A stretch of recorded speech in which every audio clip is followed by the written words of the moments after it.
السلام علیکم ورحمۃ اللہ وبرکاتہ۔ الحمد للہ رب العالمین والعاقبۃ للمتقین والصلاة والسلام علی سید الانبیاء والمرسلین وعلی آلہ واصحابہ الطیبین الطاہرین، اما بعد فاعوذ باللہ من الشیطان الرجیم، بسم اللہ الرحمن الرحیم۔ الا ان اولیاء اللہ لا خوف علیہم ولا هم یحزنون، صدق اللہ العظیم۔ پڑھیں الصلاۃ والسلام علیک یا رسول اللہ، الصلاۃ والسلام علیک یا حبیب اللہ، الصلاۃ والسلام علیک یا نبی اللہ،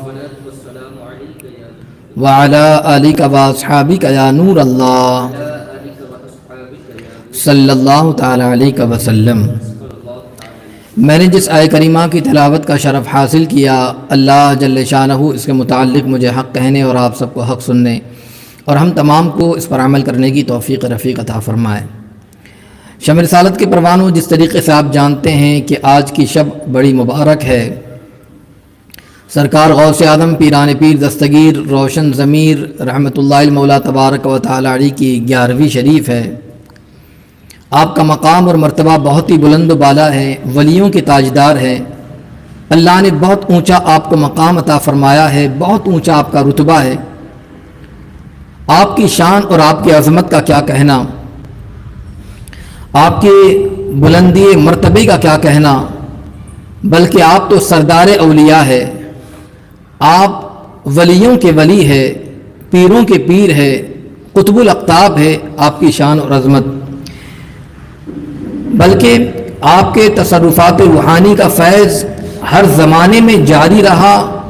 آج بھی جاری ہے اور قیامت تک جاری و ساری رہے گا۔ ہر کوئی آپ کے نام کو لے کر کامیابی کی منزلوں کو طے کر لیا کرتا ہے، بلکہ مشائخین اکرام یہ بھی فرماتے ہیں کہ آپ کے نام کے وظیفے پڑھ کر اللہ تعالیٰ نے بہتوں کو ولایت بھی عطا فرمائی ہے۔ یا شیخ عبد القادر جیلانی شیئا للہ، یا ایسا وظیفہ کہ جس کے بارے میں فرمایا کہ اس سے مشکلیں ٹل جایا کرتی ہے، پریشانیاں دور ہو جایا کرتی ہے، بلکہ اللہ تبارک و تعالیٰ نے اس کے عامل اور اس ورد کو پڑھنے والے کو اللہ تعالیٰ نے ولایت بھی عطا فرمائی ہے۔ تو گویا کہ جن کے ناموں میں ایسی تاثیر ہے، جس نام میں اتنی برکت ہے، تو یاد رکھیں وہ شان کتنی عظمت والے ہوں گے۔ اولیاء اللہ کا فیض جس طرح عین حیات ظاہری میں جاری و ساری رہتا ہے، ویسے ہی حیات ظاہری کے بعد بھی، یعنی ان کی وصال کے بعد بھی وہ جاری و ساری رہتا ہے، اور مخلوق جو ہے اس سے فیض پاتی رہتی ہے۔ اور ہر زمانے میں آپ دیکھیں کہ جہاں کہیں بھی، جیسے سرکار غوثیت مآب کے زمانے میں غوث اعظم پیران پیر دستگیر روشن ضمیر کی بارگاہ میں جو آتا، جس مقصد کے تحت آتا، وہ اس مقصد میں کامیابی اسے میسر آ جایا کرتی۔ ایسے ہی آج بھی اگر غوث اعظم کو کوئی پکارتا ہے تو یاد رکھ لیجیے اس کی پکار بھی سنی جاتی ہے، اس کی پریشانیاں بھی دور ہو جاتی ہیں۔ اللہ تبارک و تعالیٰ نے ہر زمانے میں اولیاء کرام کو پیدا فرمایا تاکہ خلق خدا ان سے فیض و برکت حاصل کرتے رہیں۔ سرکار غوث اعظم کو تقریباً 850 سال کے قریب کا عرصہ گزر گیا۔ آپ دیکھیں کہ ہر زمانے میں، ہر لمحہ، ہر علاقے میں اللہ کے ایسے نیک بندے، اللہ کے ایسے محبوب بندے جو آتے رہے ہیں، اور اس طریقے سے فیض کا دریا جاری و ساری ہوتا رہا ہے۔ ہر زمانے کے اندر اللہ تبارک و تعالیٰ کے نیک بندے اور اللہ کے محبوب بندے رہے ہیں۔ یاد رکھ لیجئے کہ اولیاء اللہ یہ قرب خداوندی کی اور کمال اتباع و رسالت کی وجہ سے گناہوں سے محفوظ رہتے ہیں، اللہ کی عبادت کرتے کرتے، اطاعت کرتے کرتے، اور رسول اللہ صلی اللہ علیہ وسلم کی سنتوں پر عمل کرتے کرتے ان کی پوری زندگی گزرتی ہے۔ بلکہ عالم تو یہ ہوتا ہے کہ معاملات یہ ہوتے ہیں کہ ان کی صبح سے لے کر شام روزہ رکھتے ہوئے، عبادت کرتے ہوئے، بندگی کرتے ہوئے گزرتی ہے، اور ساتھ ہی ساتھ رات بھر وہ قیام کرتے ہوئے گزار دیا کرتے ہیں، عبادت کرتے ہوئے گزار دیا کرتے ہیں۔ اللہ تبارک و تعالی نے اس امت کے اولیاء کو آقا دو جہاں نور مجسم صلی اللہ علیہ وسلم کی نسبت کی وجہ سے بہت زیادہ فضیلت عطا فرمائی۔ جیسے آقا علیہ السلام تمام نبیوں میں افضل ہے، آپ کی امت تمام امتوں میں افضل ہے، ویسے ہی حضور کی امت کے جو علماء ہے اور جو اولیاء ہے وہ تمام کے تمام اولیاء میں سب سے افضل مقام اور سب سے افضل رتبہ انہی اولیاء اللہ کا ہے جو آقا دو جہاں صلی اللہ علیہ وسلم کے امتی ہیں۔ اللہ تبارک و تعالیٰ کی قدرت کا ظہور اولیاء اللہ کے ذریعے ہوتا ہے، اور ان حضرات کے فیض حاصل کرنا یعنی ان کی صحبت کو بجا لانا، ان کی بارگاہ میں جانا، ان کی بارگاہ سے فیض حاصل کرتے رہنا، یہ دراصل اللہ تبارک و تعالیٰ سے فیض حاصل کرنا ہے۔ اولیاء اللہ وہ ہوا کرتے ہیں کہ جو اللہ کی عبادت کرتے، اللہ کو یاد کرتے کرتے، اللہ کا ذکر کرتے کرتے وہ اس مقام تک پہنچ جایا کرتے ہیں، وہ اس رتبے تک پہنچ جایا کرتے ہیں کہ پھر اس کے بعد باتیں تو ان کی ہوتی ہے مگر قول خدا کا ہوتا ہے، ہاتھ تو ان کے ہوتے ہیں، پکڑنا خدا کا ہوتا ہے۔ گویا کہ اللہ والے اولیاء اللہ یہ ایسے ہوا کرتے ہیں کہ اللہ کی عبادت و بندگی کرتے کرتے اس مقام اور اس رتبے کو پا لیا کرتے ہیں، اس منصب پر فائد ہو جایا کرتے ہیں۔ اور ان میں سب سے اونچا مقام تو غوث سمدانی کا ہے، سب سے اونچا مقام غوثیت مآب کا ہے، سب سے اونچا رتبہ قطب الاقطاب کا ہے۔ جب اولیاء اللہ کی شان اور عظمت اتنی بلند و بالا ہے تو پھر ولیوں کے تاجدار کا عالم کیا ہوگا، ان کی شان اور عظمت کا عالم کیا ہوگا۔ خود غوث اعظم پیران پیر دستگیر ارشاد فرماتے کہ اگر میرے مرید کا سطر مشرق میں کھل جائے تو میں مغرب سے اس کی سطر پوشی کر دیا کرتا ہوں۔ تو آپ سوچیں کہ اگر ہم یہاں سے پکاریں گے تو غوث اعظم ہماری پکار کیسے نہیں سنیں گے اور ہماری دستگیری کیسے نہیں فرمائیں گے۔ یاد رکھ لیجئے ہمیں چاہیے کہ ہم جو ہے غوث اعظم پیران پیر دستگیر روشن ضمیر رحمت اللہ تعالی علیہ سے خوب عقیدت و محبت رکھیں اور ان کی عقیدت و محبت کے اندر اپنی زندگی گزاریں گے۔ یاد رکھ لیجئے ہر پریشانیاں دور ہوگی، ہر مصیبتیں ٹلتی نظر آئے گی۔ اب میں آپ کو بتاؤں کہ غوث اعظم پیران پیر دستگیر روشن ضمیر رحمت اللہ تعالی علیہ نے کچھ ایسے باتیں جو ارشاد فرمائی ہے، دو چند باتیں آپ کے اقوال میں سے آپ کے سامنے رکھنے کی کوشش کروں گا۔ اگر ہم اسے سنیں بھی،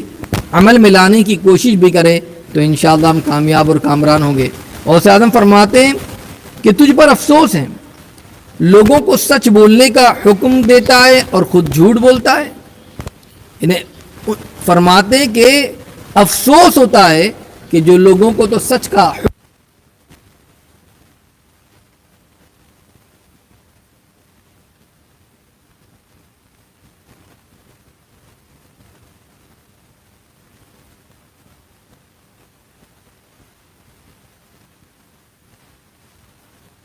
گناہوں کے ترک کا حکم دیتا ہے اور خود کو گناہوں میں مبتلا کرتا ہے۔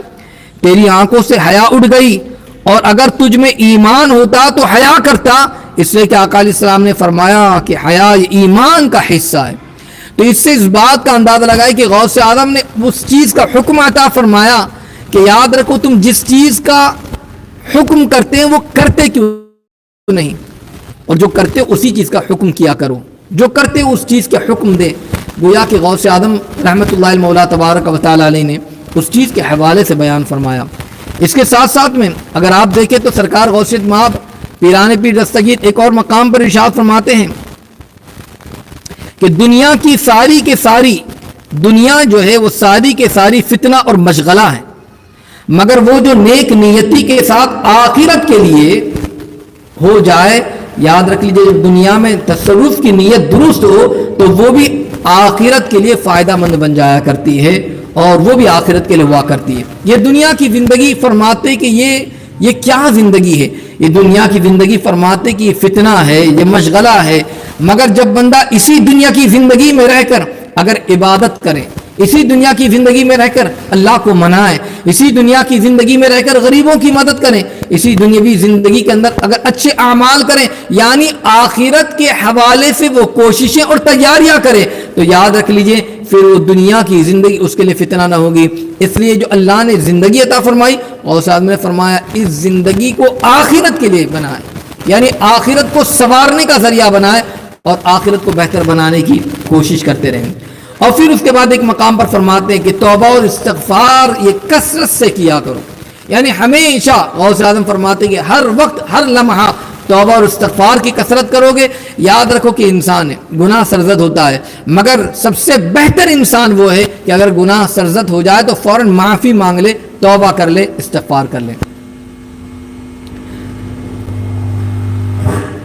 تو اس لیے اللہ کی بارگاہ میں معافی مانگے، توبہ اور استغفار کی کثرت کرتے رہیں، توبہ اور استغفار کرتے رہیں۔ ایک اور مقام پر فرماتے ہیں کہ تقویٰ کی کنجی یہ توبہ ہے۔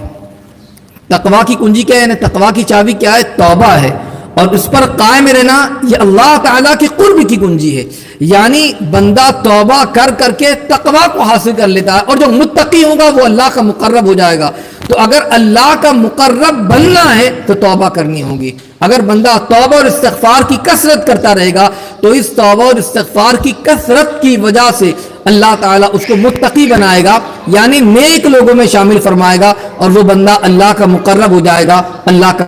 محبوب ہو جائے گا۔ تو اگر ہم چاہتے ہیں کہ اللہ کے محبوب بندوں میں ہمارا شمار ہو جائے، اللہ کے نیک بندوں میں ہمارا شمار ہو جائے، تو یاد رکھ لیجئے توبہ کی کثرت کرے، استغفار کی کثرت کرتے رہیں۔ اور ایک مقام پر ارشاد فرماتے ہیں، اے لوگو افسوس ہے کہ تم سیر ہو کر کھاتے ہو، یعنی پیٹ بھر کر کھاتے ہو، اور تمہارے پڑوسی بھوکے رہتے ہیں، پھر دعویٰ کرتے ہو کہ ہم مومن ہیں۔ یعنی مومن کا شیوا بیان کرتے ہیں کہ مومن کا کام تو یہ ہے کہ وہ سب سے پہلے دوسروں کو دیکھے۔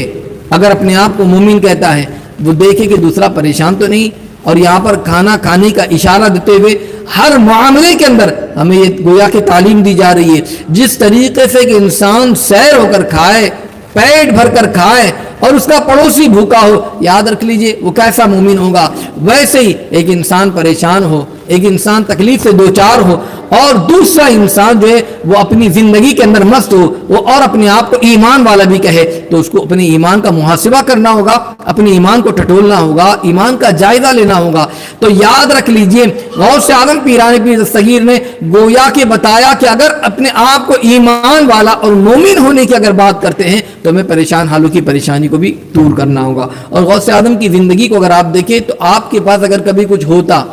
اور اگر کوئی مانگنے والا خود آپ کو حاجت ہوتی، ایسے واقعات ملتے ہیں کہ کھانے کے لیے کئی کئی دن کے فاقے پڑے ہوئے ہیں، مگر اللہ اکبر کوئی مانگنے والا آیا، کوئی ایسا بھوکا انسان آیا، آپ نے اپنا کھانا اسے دے دیا، آپ نے اپنی چیز اسے عطا فرما دی۔ تو گویا کہ دوسروں کی پریشانی کو دور کرنے کا جذبہ یہ غوث اعظم پیران پیر دستگیر میں تھا بھی، اور اس چیز کے حوالے سے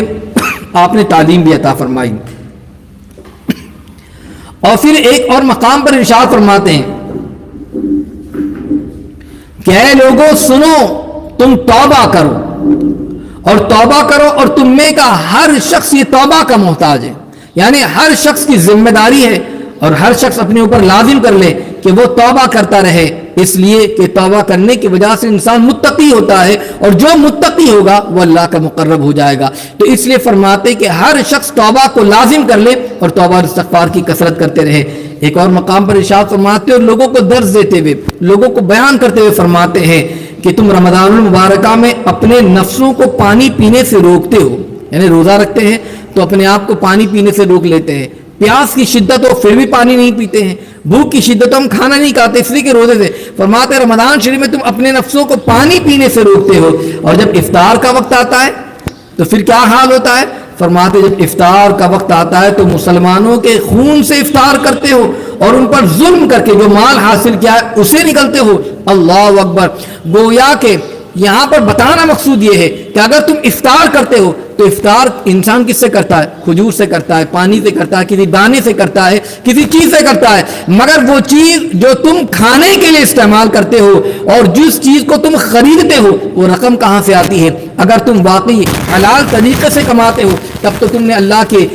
دیے ہوئے حلال طریقے سے روزہ بھی رکھا اور حلال طریقے سے افطار بھی کیا، مگر کبھی ہوتا ایسا ہے کہ انسان روزہ تو رکھ لیتا ہے مگر جب افطار کا وقت آتا ہے تو کبھی سود کا پیسہ ہو، کبھی رشوت کا پیسہ ہو، کبھی کسی کے مال کو ہضم کر دیا، کبھی کسی جائیداد کو لے لیا، کبھی کسی کا مال لے لیا اور لے کر اپنے پاس رکھ لیا، اور پھر اسی چیز سے وہ افطار کرتا ہے، اسی چیز سے وہ کھاتا ہے۔ تو یاد رکھو فرماتے ہیں کہ تم رمضان المبارکہ میں روزہ رکھتے ہو، اپنے نفس کو پیاسا بھی رکھتے ہو، مگر جب افطار کا وقت آ جائے تو ظلم کے پیسے سے تم افطار کرتے ہو۔ یاد رکھو یہ کامیابی نہیں ہے، بلکہ اللہ کا ڈر پیدا کرو، اللہ کا خوف پیدا کرو۔ اور ایک مقام پر فرماتے ہیں کہ مسلمانوں میں سے کسی کو حقیر نہ جانو،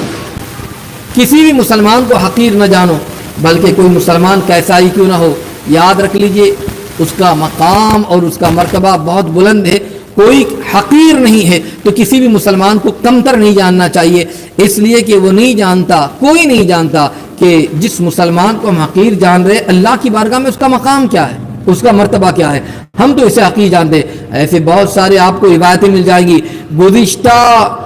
امتوں کے واقعات مل جائیں گے، لوگ جنہیں گنہگار و سیاکار و بدکار سمجھتے، ایسے بھی معاملات ہیں کہ لوگ جنہوں نے کوڑے دان میں پھینک دیا مرنے کے بعد، مگر اللہ کی بارگاہ کا وہ ایسا مقرب بندہ کہ جس کا اندازہ نہیں لگایا جا سکتا، اور اللہ نے اپنے نبی کو حکم دیا کہ میرا محبوب بندہ فلاں مقام پر ہے، جاؤ اسے لاؤ، غسل دو، کفن پہناؤ، نماز جنازہ پڑھو، اسے دفناؤ۔ تو یہ سارے معاملات جو ہوتے ہیں اس سے کوئی نہیں جانتا کہ اللہ کی بارگاہ میں کس کی کتنی مقبولیت ہے، اللہ کی بارگاہ میں کس کا کتنا اونچا مقام ہے۔ اسی لیے فرماتے کسی بھی مسلمان کو حقیر نہیں جاننا چاہیے۔ حضور غوث اعظم پیرانی پیر دستگیر نے اس طریقے سے بہت زیادہ نصیحتیں فرمائی ہے۔ ہمیں چاہیے کہ پیرانی پیر دستگیر روشن ضمیر رحمۃ اللہ علیہ مولا تبارک و تعالی علیہ سے عقیدت و محبت رکھے، آپ کے فرامین کو سننے کے بعد اس پر عمل کرنے کی کوشش کرتے رہیں اور انہی کی اطاعت اور فرمانبرداری میں اپنی زندگی گزارے، کیونکہ قرآن مقدس میں اللہ تبارک و تعالیٰ نے ہمیں اسی چیز کا حکم عطا فرمایا، وَاتَّبِعْ سَبِيلَ مَنْ أَنَابَ إِلَيَّ، کہ اس کی راہ پر چلو